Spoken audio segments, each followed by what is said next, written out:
what was your entry point into horror? Um, it's a great question. If we're talking about, early in my life, some of the stuff that really stands out to me is, things that my parents would have watched and let me watch too, like The Shining. Although I think that they watched it and they didn't really want me to watch it. I kind of have a vague sense I was probably like supposed to be in bed and like peeking my head through the banisters, catching glimpses of it. Um, One of the first ones that I really remember watching with my parents was a French film, Les Diaboliques. Let me Oh see when yeah, that came out. You know the one I'm talking about? was it like? 1955. Yeah, that's what I thought. Yeah.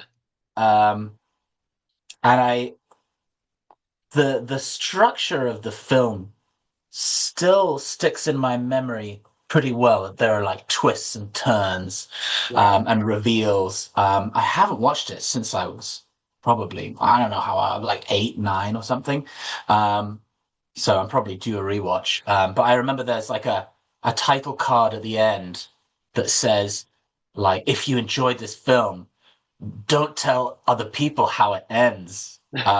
Which is not something that movies do anymore. You kind of, I guess you sort of like, it's unspoken that you don't spoil the ending of movies for people. But I was telling my friend about it the next day and I was like, no, the movie made me promise not to tell you how it ends.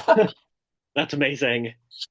Yeah. So that, that I guess really stands out as like an early childhood psychological, horror thriller. I guess it's more, nah, it's a horror thriller.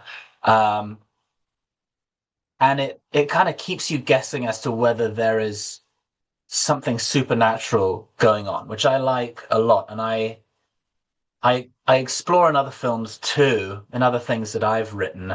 Um, I can kind of divide them into whether or not there is something actually supernatural going on, which is like a vague rule of thumb for whether something is like truly horror, unless it has like a ton of gore to it. I mean, people define it in different ways, but I was talking to somebody about that recently.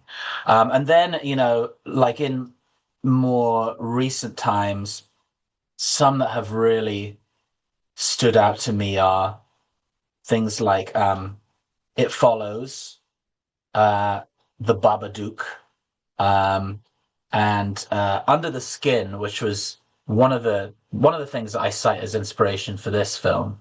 Okay. Very kind of like cold and objective and sparse, and you're following and watching while sort of upsetting things are going on, but you're not like the film is not putting you into this like this kind of subjective position of empathy with like victims, I guess, if you know it. I'm sure you do. You know, like every horror film. Does that answer your question? Yes, it does.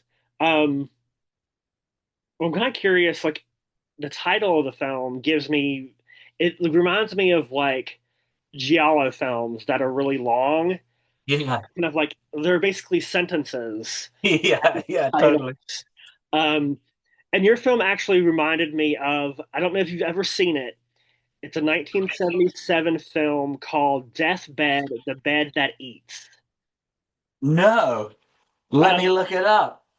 it is the most ridiculous movie, but Cool. it just like made me think of like these things in our lives that are consuming Yeah, like yeah. humans, like physically consuming them. So I'm kind of curious what you like. What kind of commentary are you making with this film, if anything? Yeah. What a huge question. Um, to kind of touch on the title, first of all, I have a really hard time with titles. And I went back and forth with all sorts of different titles for this one. Um, uh, what was the first one? I mean, we kind of just called it Empty House while we were making it. And then I think the working title was Time Passes in an Empty House. Um, and then I kind of like I kept going back and forth because I mean, in making this movie, I gave myself a ton of constraints, obviously.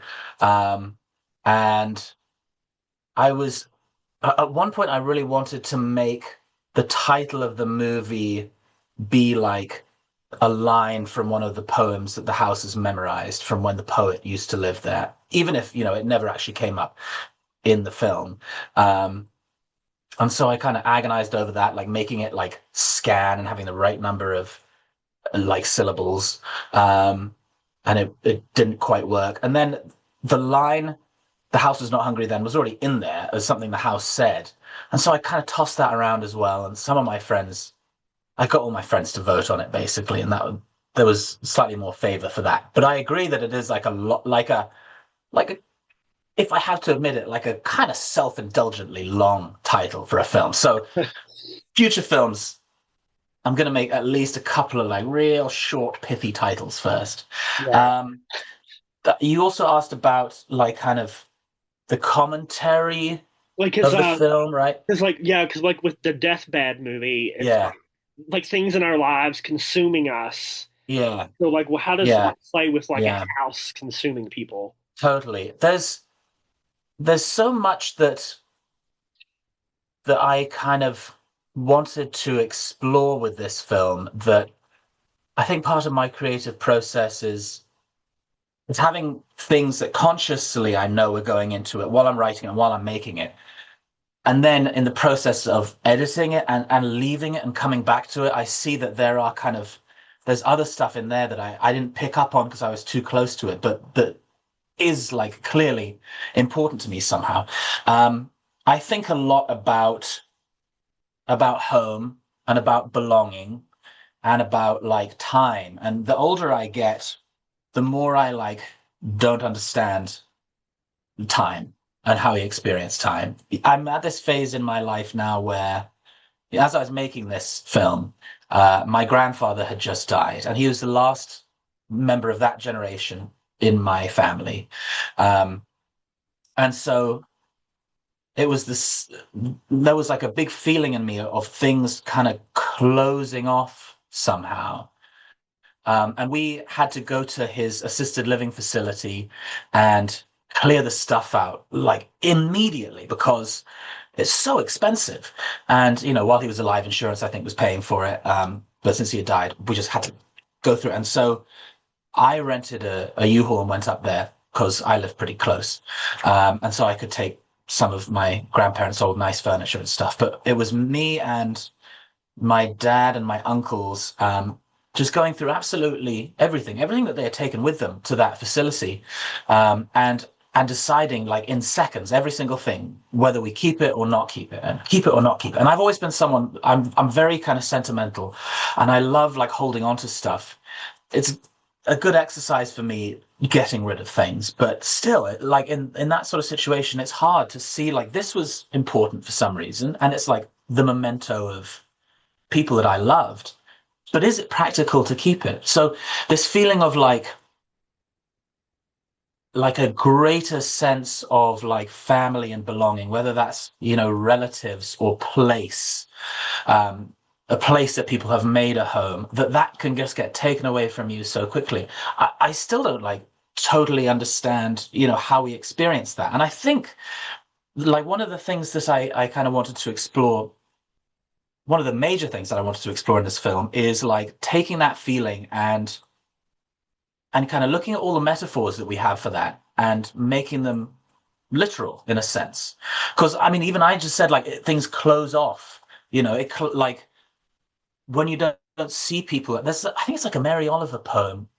I could be wrong, but I think it's a Mary Oliver poem that often gets used at funerals, where it's the gist of it is like I'm not really gone. I'm only in the next room. Um, And I think that for me, certainly, and for a lot of people, the way that we experience loss, we almost can't quite wrap our head around something being like gone, truly. Yeah.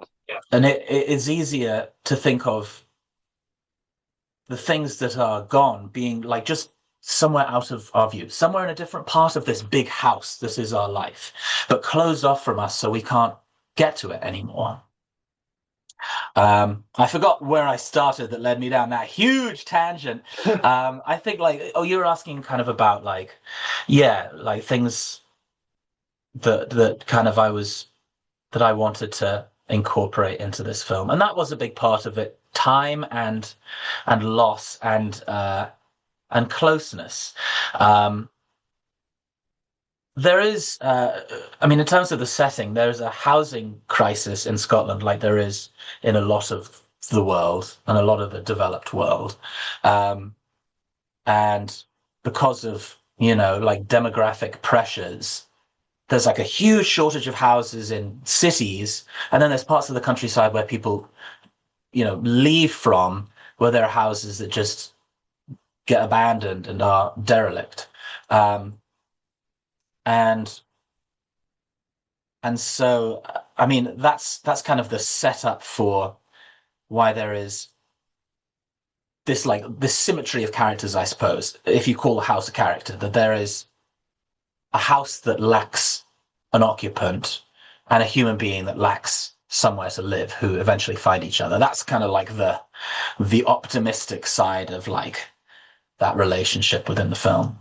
Okay. Yeah, I ended up like just being very conscious as I was making this of like all this imagery, all these poems, and even just like kind of daily like turns of phrase that we have that involve like either parts of houses and rooms in houses, or like spatial terminology for things, like when we talk about being close to someone or being far away from someone. Um, that was another thing that I really wanted to track throughout this film, that like we as the eye of the house would be physically closer to a character as we became emotionally closer to them. So when the girl character, um, throughout the film, she slowly in different scenes gets closer and closer and closer and closer to the camera. Yeah. I love that. I love because doesn't she ends up in front of the camera, doesn't she? She comes down the hallway, Yeah, right? And she's like right there, like, and that's like the only yeah, like real moment that we have that close to her. Um, yeah. Is that when she is like showing the phone? yeah, I think so. Yeah, yeah. Yeah, That was something, yeah, that I wanted to play with too, and the director of photography as well. When we had the luxury of like a lot of depth in a shot, which we didn't always, because when we were in the upstairs bedroom, for example, I mean, that was so flat because that was a small room and we had, the camera was like up against the back wall so that Stephen, the director of photography, was like next to it rather than behind it to try and fit everything in. yeah, If we could build a set, I would do it a little bit differently. But when we did have those nice, like long hallways, it was fun to play with like distance to the camera because on a big wide lens like that, a few feet makes a huge difference. Someone like will suddenly be much bigger on the screen. yeah. So how did you find that house? Um, that is a great question. It's the only time that I've ever worked with a location scout. Um, I I live in the US, um, and I wanted to go back to Scotland where I grew up to shoot this, but I couldn't practically be there myself to go around and like look at all these houses and knock on people's doors. So I got recommended this location scout called Karen Elliott, who was really great and had a ton of connections. And so she would be kind of dropping in on people she knew and asking around, and then she would send me pictures and videos and kind of like practical thoughts on these different locations.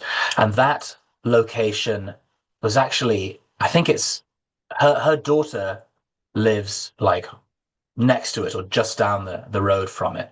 And so she already knew the owner a little bit, a guy called Andy, who's also a really wonderful, like creative guy. He's also in the arts. And so he was really down and interested in the whole project. Um, and we got really lucky. It's a really wonderful house. When I was writing the script, I was imagining like a different layout of the house because there's like a very classic style of like pretty historical house in Scotland of having two rooms, like two up, two down, and then a staircase in the middle, which is like the house I grew up in and my mum lives in now. So I rewrote the script a little bit to work in this different house. But the house that we ended up with had so much more space and much more depth and had that incredible wallpaper that was just already in there, free production design. And a few of us stayed in the house during the shooting too. So my partner and I were in one room, a few other people in different rooms in the house. So barely left for about 3 weeks. And it just had really great vibes in there too. Um, Even though, we were making something that's kind of a horror film, at least like should have scary parts to it, and bad stuff happens to like some of the characters in it. Um, and I have like a very vivid imagination. Even getting up in the middle of the night to like go pee or something, like in total darkness in an unfamiliar, like big, airy, kind of empty house, it always felt really, I don't know, like nice, like almost comforting in there. Which I was telling Bex, who's the publicist, and Abra, who works for the distributor, and they were like, "Well, maybe you can like make up something scary while you're in there." And I was like, "Yeah, I can see the merit of like making up a scary story while I was in there." But at the same time, I don't know. There was something nice about just like living in that space and like kind of getting to know it and kind of befriending it a little bit. I think a lot of what not to ramble too much, but a lot of what I really like writing about as kind of a challenge to myself is like empathy, like as much empathy as possible. And when writing like a character that's like not human at all, maybe similar to, the deathbed, maybe it's getting back to that. Like, how can I take something that is we can communicate with, but that's about where like our similarities end and is otherwise like monstrous and alien to us in this very kind of like, almost like a Lovecraftian cosmic horror way of something that like is dangerous to us, not because it's malevolent at all, but because it's just so different from us. How can I take a character like that and like bring empathy into that story and make us feel something for like a strange, inhuman, monstrous presence? Yeah. You know, I think I posted this in my review on Letterbox. I may have. Presence. Have you seen that movie? I've only seen a few scenes of it. It wasn't out while we were making this, and then I heard about it during the edit. Um, and this always happens whenever anybody makes any film. Like another film will come out that's like similar to it, and you're like, "Oh no!" I think it's because when you're making a film, you're like primed. I could have heard about like 50 other films and be like, "That sounds cool," but because people were like, "This has got something in common," I was like, "Oh no! Did Steven Soderbergh steal my film?" I think it's like it's different enough Yeah. that I'm not worried about that. Did you like it? Not really. Really? Yeah, What were your like criticisms of it? um I think like in the third act it kind of goes off the rails a little bit into like Yeah, something different. But I love the idea of like the perspective of a ghost. Like that's yeah, I like the that idea idea. too. Um, The part that I saw early on of just like, the roaming, like very wide shot. And the people who were watching it at the time were like, this looks like an iPhone or something. I like that. I like that kind of like strange experimental cinematography. yeah. I think that like what it feels like to me that it has in common is, yeah, like the POV of like a non-human or non-living, I guess, character within a house. And But it I deals a think lot with beyond that, like it's quite different. it deals a lot with like space too, like using Yeah, space and how you use that. I felt yeah. was very that's what I felt was very similar to Yeah, obviously a very different way, but yeah, it's that like almost an omniscient kind of presence feeling experience when yeah, you're watching it. yeah, yeah.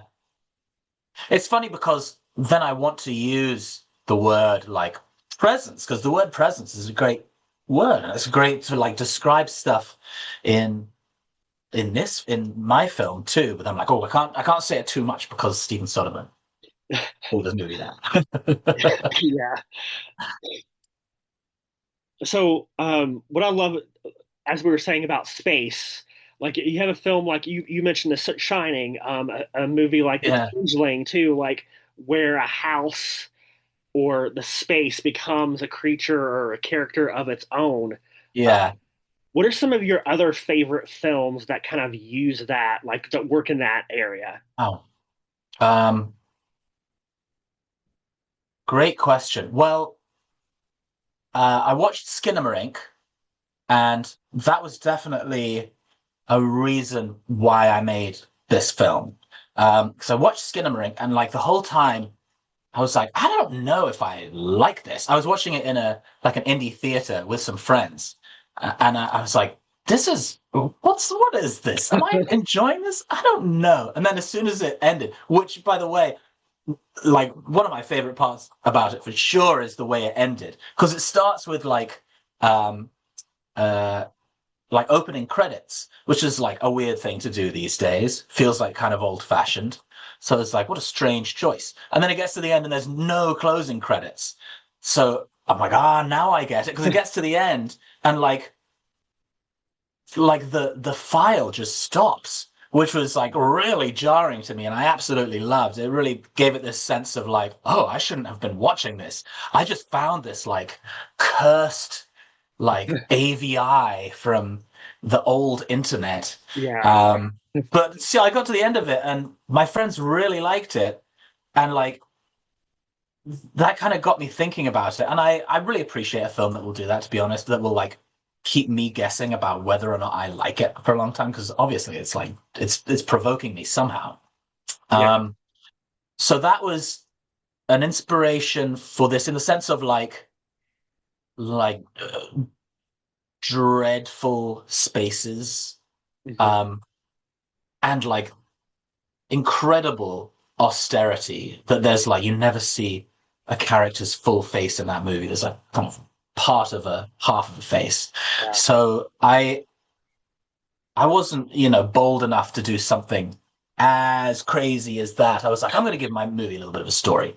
Um, but that was certainly an inspiration for like kind of like the feeling of the weight of kind of like space and it having like a malevolence to it. Um, Another one that I mean, this is maybe like more tangential, but the illustrations of Edward Gorey were a big inspiration for this film because of like the sense of macabre and these like tableaus, mhm. um, and like horrible things happening often where you can't quite see them. Um, so one of the early things I was thinking about when coming up with the concept for this was like, what would it be like to have a kind of Edward Gorey-esque film? There's a lot of other stuff thrown in there too. Um, but what are other good? Um, I mean, like the Japanese film House is Yeah. tonally very different, but yeah, like the character of the house very like stands out a lot. Would you consider your film to be like a haunted house movie? Um, yes, yes, with caveats. I think that like I'm cautious because like when you use a specific subgenre label, people who love that subgenre, like sometimes they they want that, and they like if they're expecting that when they go and watch a movie and it's something completely different, people sometimes get mad about that. Yeah. So I think that like I would call it a haunted house movie in kind of like a I don't know, like a cheeky way, but in the sense of how to say this. Um, like sometimes I was telling my friends that it's like a haunted house film from the house's perspective. which I think is somewhat true. But then my partner was also like, "You can't tell people that. That's giving away too much." And then after that, I was like, "How do I sell it to people?"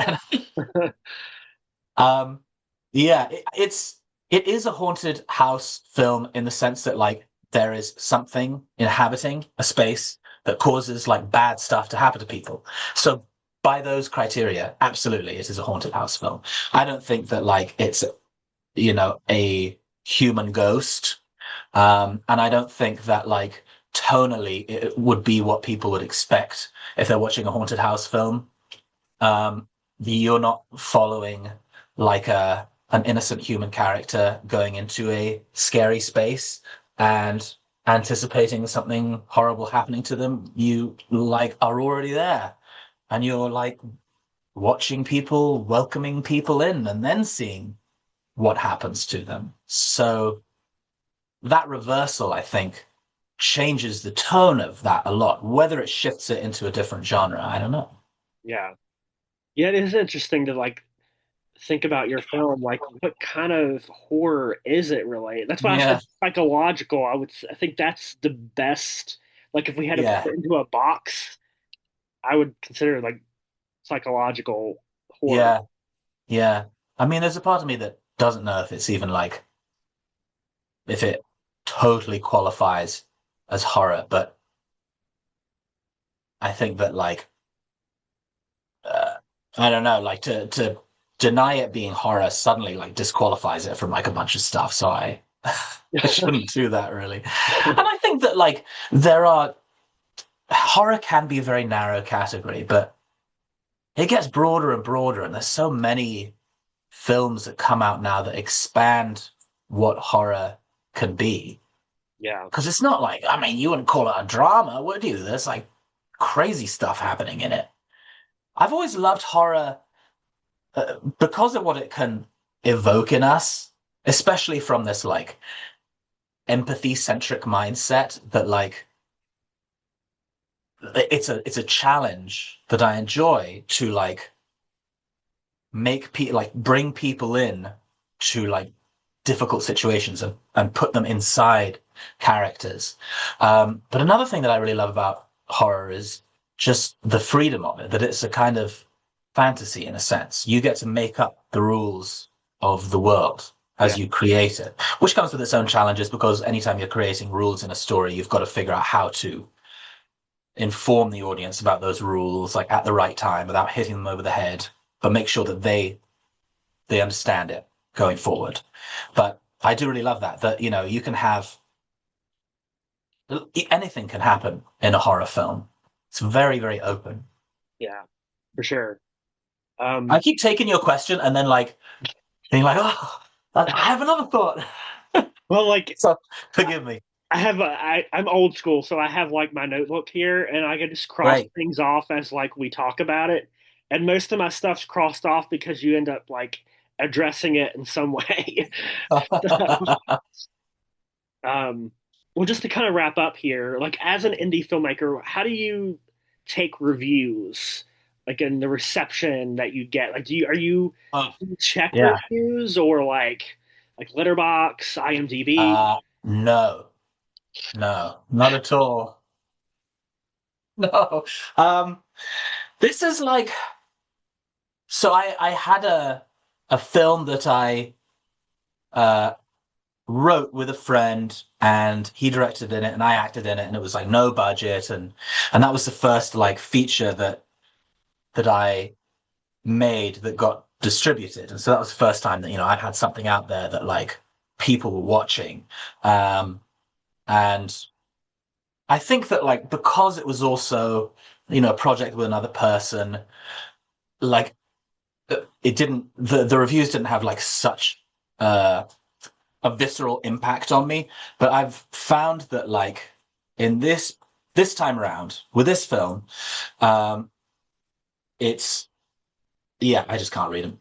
I can't like it. It's like a sucker punch. I'm too thin skinned. But I mean, I recognize that it's like part of the process, and it's great that like people are watching it.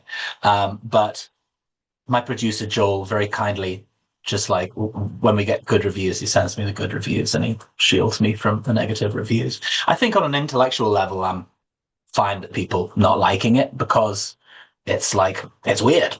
And it's okay for it to be divisive. And I would rather have something that like some people loved and some people hated than something which most people quite liked and then forgot about. Um, but all the same, it's a weird, weird feeling to have Yeah. something that like came from deep inside you somewhere and that like over months and years you like stitched all these like little pieces of yourself into be out there for people to watch. It's very weird.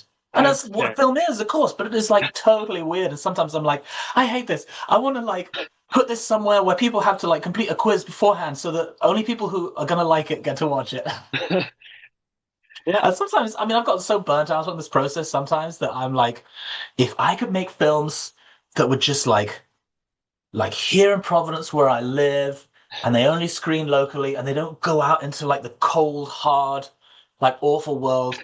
As I'm saying this, I mean, like clearly I have thought about this feeling because it's exactly what I wrote for the father character when he's on the phone with the girl and he's like, I wish you could have just like stayed inside the womb and not gone out into the hard world. So I think that like that's just the feeling you have about your babies, whether they're like a creative baby or like a human baby. You're like, I don't want you to go out there where it's dangerous and there are like mean people, but it's not realistic. horror fans have very strong opinions, so So they yeah, will let you know whether they really love something or they really hate something. So yeah, yeah, yeah, yeah. yeah. Um, well, I just wanted to close with you know, this idea of like this house. It got me thinking about like how any building that like the apartment building I'm in, it used to be someone else's house at some point, Yeah. and it used to be like it literally used to be an office building. So it's interesting Oh, to look at like buildings and houses, how they just like transform and like I know. come in and out of them. Um, Yeah. I think that's what like really resonated with me specifically because my childhood home was like demolished. So it's Oh, like wow. this really weird thing where it's like Yeah. all these memories that I had there just it's just like gone. So Yeah. Isn't that crazy? And it's weird. it's spaces that you were in. So where did the spaces go? The Right. spaces are still there. There's just like nothing like separating them off from the rest of the world. It's so strange to think about. My grandparents' home was like that too, that I have like my earliest memories were there. And then when they died, it got sold and the thing got torn down. But like, I've never been back to where it used to be. And my family has all these photographs of it. So it's like, in a strange way, again, it's like, it still exists, kind of. These Yeah. photographs, my memory, that's like reality for me. The house that we live in here in Providence, when we bought it, it was sold by the kids of, well, they grew up here. This family lived here since I think like the 70s. It's maybe like 78. Um, and they still have like the the kids' heights on the door frame, as they grew up like in the 80s and 90s.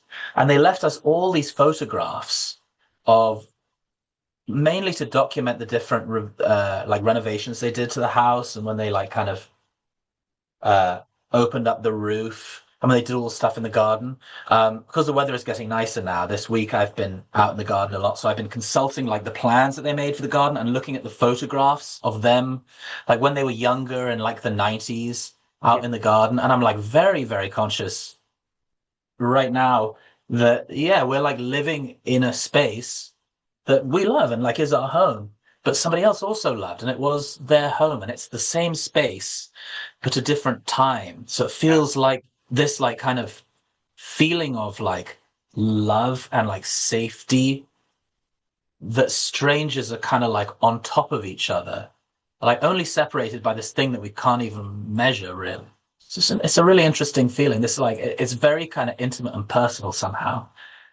And that's how I imagine, as I project feelings onto like architecture, how I imagine the house to feel in The House is Not Hungry Then is that like when people come in, it's like an intimate feeling. Mm. And they don't necessarily sense it, and they're just kind of like looking around and they're like, could we buy this? I don't know.